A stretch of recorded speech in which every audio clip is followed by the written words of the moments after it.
अस्सलामु अलैकुम रहमतुल्लाहि व बरकातुहू। मुहतरम दोस्तों, कुरान पाक को सीखने के लिए नूरानी कायदे की ज़रूरत है और अल्हम्दुलिल्लाह हम नूरानी कायदे को सीख रहे हैं।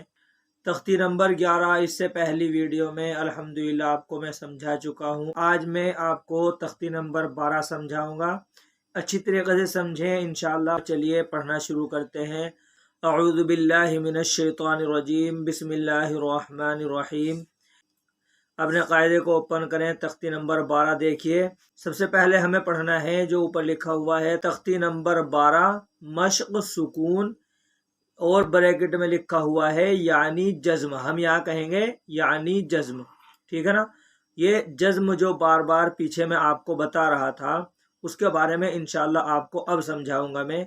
ये जो जज्म, ये दाल सी जो बनी हुई होती है ये जज्म होता है, इसको सुकून भी कहते हैं, ठीक है ना।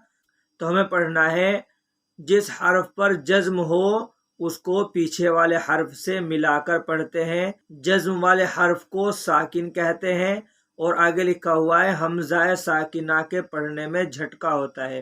तो आगे पढ़ना है हमें तजरी, तक़वा, युगनी, नुशिरत, रुफ़िअत, यंक़लिबु, लईसा, हुशिरत, यअलमु, सुतिहत, युवस्विसु, युस्क़ौना।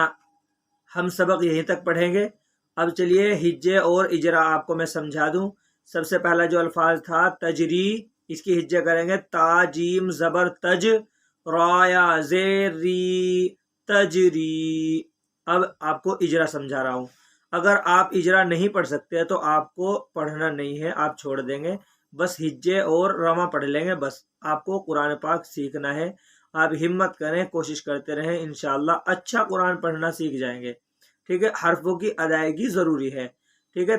अब इसमें देखिए इजरा ऐसे करेंगे ताकि ऊपर ज़बर है, ज़बर को जल्दी पढ़ें, थोड़ा भी ना खींचे, ज़बर की आवाज़ ऊपर को उठती है। अब देखिए इसे जीम को देखना है हमें, कौन से कायदे का अल्फाज आया हुआ है, कौन से कायदे में ये जीम है, हमें ये पढ़ना है, ये समझना है। जो हमने पहले पढ़ा है उसको याद रखना है, ठीक है ना। इसमें देखेंगे जीम के ऊपर जैसे जज्म है तो ये कलकला का हर्फ है, ये पहचानना है। इसमें हम इस तरीके से इजरा करेंगे, जीम के ऊपर जज्म है, जीम हुरूफ कलकला के 5 हर्फों में से है, इसलिए जीम साकिन में कलकला होगा। आपको ये देखना है या के ऊपर जज्म है और रा के नीचे पहले जेर है, ठीक है ना। इसमें हमें इजरा ऐसे करनी है, या साकिन से पहले जेर है इसलिए या मद्दा होगा। या मद्दा को एक अलिफ के बराबर खींच कर पढ़ेंगे, इसको हरफे मद्दा कहते हैं, ठीक है। अब पूरा अल्फाज कहेंगे तजरी, फिर आगे है तक़वा, ता काफ जबर तक, वाव खड़ा जबर वा, तक़वा।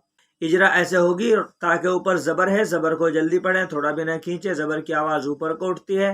काफ के ऊपर जज्म है, काफ हुरूफ कलकला के 5 हरफों में से है, इसलिए काफ साकिन में कलकला होगा, ठीक है।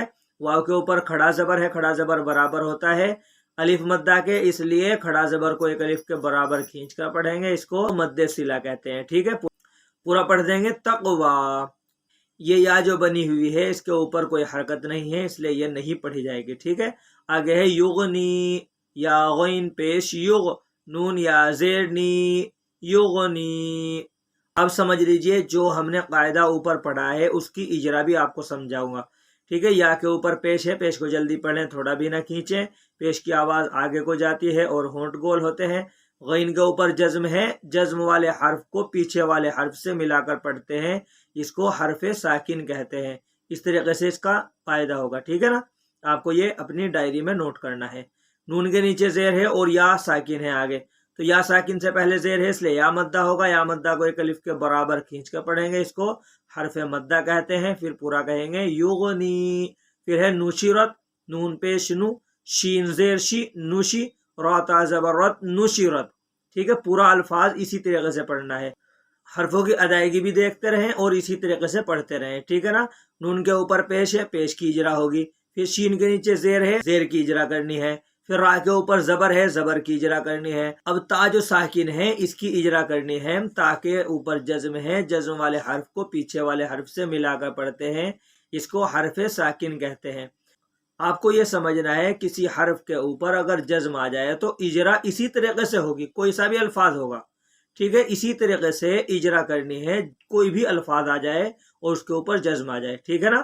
بس آپ کو یہ سمجھنا ہے کہ اگر قلقلہ کا حرف ہے تو اس میں آپ کو اجرا قلقلہ کی ہی کرنی ہوگی، ٹھیک ہے، کیونکہ جزم اس کے اوپر بھی آئے گا۔ آگے ہے رفعت، را پیش رو، فا زیر فی، رفی، عین تا زبر عت، رفعت، اجرا آپ خود کریں گے کیونکہ میں نے آپ کو بتا دیا ہے۔ پھر آگے ہے ینقلب، یا نون زبر ین، قاف زبر قا، ینقا، یہ نون ساکن جو ہے اس کے بارے میں نے تختی نمبر 10 میں سمجھایا ہوا ہے، تو اس کی ہجے ایسے کرنی ہے، یا نون زبر ین، قاف زبر قا، ینقا۔ جب ہم پہلے ہجے کریں گے تو الگ الفاظ جب پڑھیں گے تو غنہ نہیں کریں گے، پھر دوسرا الفاظ ملائیں گے تب غنہ کریں گے، ٹھیک ہے۔ لام زیر لی، ینقلی، با پیش بو، ینقلب، اجرا میں نے پہلے بھی بتائی ہے تختی نمبر 10 میں، اور اب بھی اس کی اجرا بتا رہا ہوں۔ یا کے اوپر زبر ہے، زبر کی اجرا ہوگی۔ نون ساکن کے بعد قاف، اس میں اخفا کی اجرا کرنی ہے۔ نون ساکن کے بعد حروف اخفا کے 15 حرفوں میں سے قاف ہے، اس لیے نون ساکن کا اخفا ہوگا، اس کو اخفاء حقیقی کہتے ہیں، ٹھیک ہے۔ لام کے نیچے زیر ہے، پھر با کے اوپر پیش ہے، اسی طریقے سے آپ کو اس کی اجرا کرنی ہے، ٹھیک ہے۔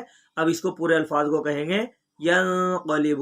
پھر ہے لیسا، لام یا زبر لئی، سین زبر سا، لیسا، لام کے اوپر زبر ہے اور آگے یا ساکن ہے، تو یا ساکن سے پہلے اگر زبر آ جائے تو کیا قاعدہ ہوگا آپ کو یہ سمجھنا ہے، اس میں حروف لین کا قاعدہ ہوگا، ٹھیک ہے۔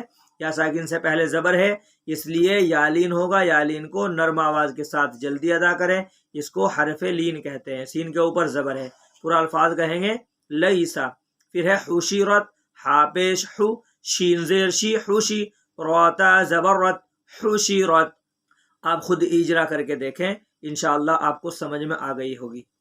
پھر آگے ہے یعلم، یا عین زبر یا، لام زبر لا، یا علا، میم پیش مو، یا علم، اس کی اجرا آپ خود کریں گے، ٹھیک ہے۔ آگے ہے سطحت، سین پیش سو، تو زیر تی، سطی، حا تا زبر حت، سطحت، اجرا خود کریں گے۔ یوسوسو، یا پیش یو، واو سین زبر وس، یوس، واو زیر وی، یوسوی، سین پیش سو، یوسوسو، اجرا آپ سمجھ کر کے خود کریں گے، ٹھیک ہے۔ آگے ہے یسقونا، یاسین پیش یس، قاف واو زبر قو، یسقو، نون زبرنا، یسقونا۔ اس آخر الفاظ کی اجرا اور کر کے بتا رہا ہوں، اگر آپ نے کاپی پر نوٹ نہ کی ہو تو آپ اپنی کاپی پر نوٹ کریں، انشاءاللہ آپ کو ضرورت میں کام آئے گی، اور اپنے بچوں کو اسی طریقے سے پڑھانے کی کوشش کریں، انشاءاللہ بہت اچھا قرآن پڑھنا سیکھ جائیں گے، ٹھیک ہے۔ آخر الفاظ کی اجرا کر رہا ہوں، دیکھیے، یاسین پیش یوس ہے نا، یا کے اوپر پیش ہے، پیش کو جلدی پڑھیں، تھوڑا بھی نہ کھینچیں، پیش کی آواز آگے کو جاتی ہے اور ہونٹ گول ہوتے ہیں، اس کی اجرا ایسے ہوگی۔ پھر سین کے اوپر جزم ہے، اب اس کی اجرا ہم جزم والی ہی کریں گے۔ سین کے اوپر جزم ہے، جزم والے حرف کو پیچھے والے حرف سے ملا کر پڑھتے ہیں، اس کو حرف ساکن کہتے ہیں، ٹھیک ہے۔